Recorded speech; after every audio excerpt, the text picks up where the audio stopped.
Wow, this is loud. And thanks everybody for coming. I basically want to start, mainly what I'm going to do here is give you a European update. I feel like I'm on a rock stage here. But I want to preface my words with a few other points. And firstly, progress on the FTT has not happened overnight. There's been work related to a strong sense that all is not right with the financial sector for, well, actually about 15 years, but sort of going quite intensively from about 10 years ago, certainly from before the crash. Concerns that the sector has been making excessive profits and paying itself excessive remunerations compared with other sectors. And only now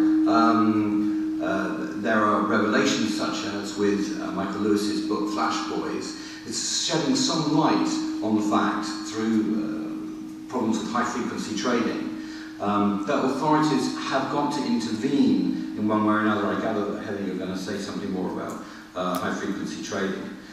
Secondly, measures like the financial transaction tax that can raise considerable revenue and put some sand into the wheels of the system, which could theoretically deal with high-frequency trading, and we would advocate that it's a good measure to do that, has a long history, which is often forgotten. In the UK, we have a financial transaction tax on shares. It's called the stamp duty. This tax predates income tax. It started in the 1790s. So not only is there a strong history, it's also got a strong provenance. It is in John Maynard Keynes' general theory. It was later developed as part of James Tobin's work, a US Nobel Prize-winning economist. So it's got history, it's got provenance, it's got pedigree. Thirdly, it's actually widespread. The UK's current stamp duty on shares at 0.5% raises £3 billion a year, that's around $5 billion. The most successful country in the world that's got FTTs is probably Brazil. They raise around $15 billion US a year. And then, even in the US, you have a small FTT, the Section 31 fees that pay for the costs of the Securities and Exchange Commission.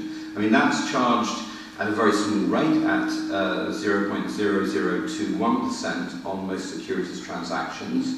And even the derivatives, the futures of securities, that's charged at a flat rate of 0.0042%. And to finish this point, about 15 of the G20 countries have some kind of financial transaction tax.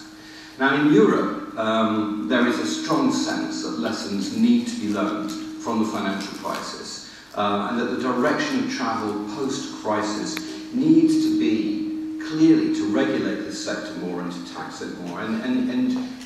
No country is stronger than in Germany, where the new coalition government, and I think it's going to be, some people might find this hard to believe, but the new coalition government, Angela Merkel's conservative CDU party, are now in alliance with the centre-left SPD, and a pillar of their coalition agreement that they have to deliver to their people in the next 5 years is the introduction of FTTs. So the degree of difference of where this is in terms of being in the mainstream is really quite a stark contrast.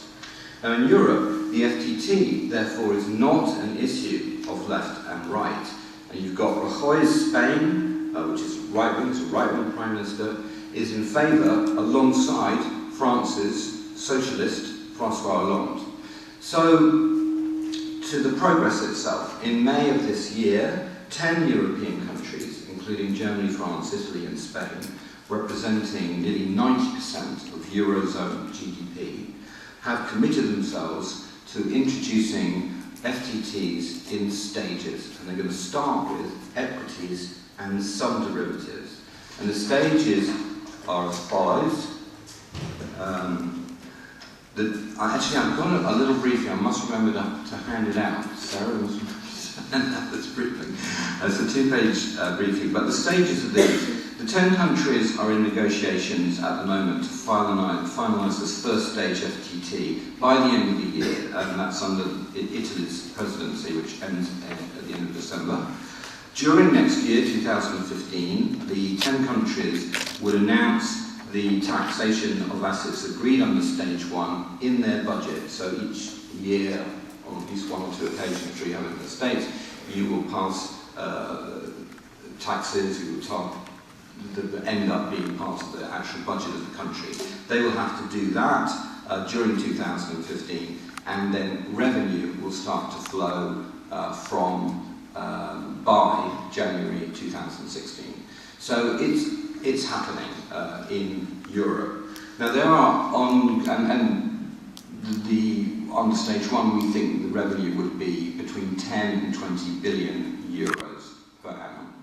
And as part of Stage 1, they will agree the second and third stages, so it's not going to be full stopped at the end of equities and some derivatives. Now there are ongoing discussions to finalise exactly what is meant by some derivatives.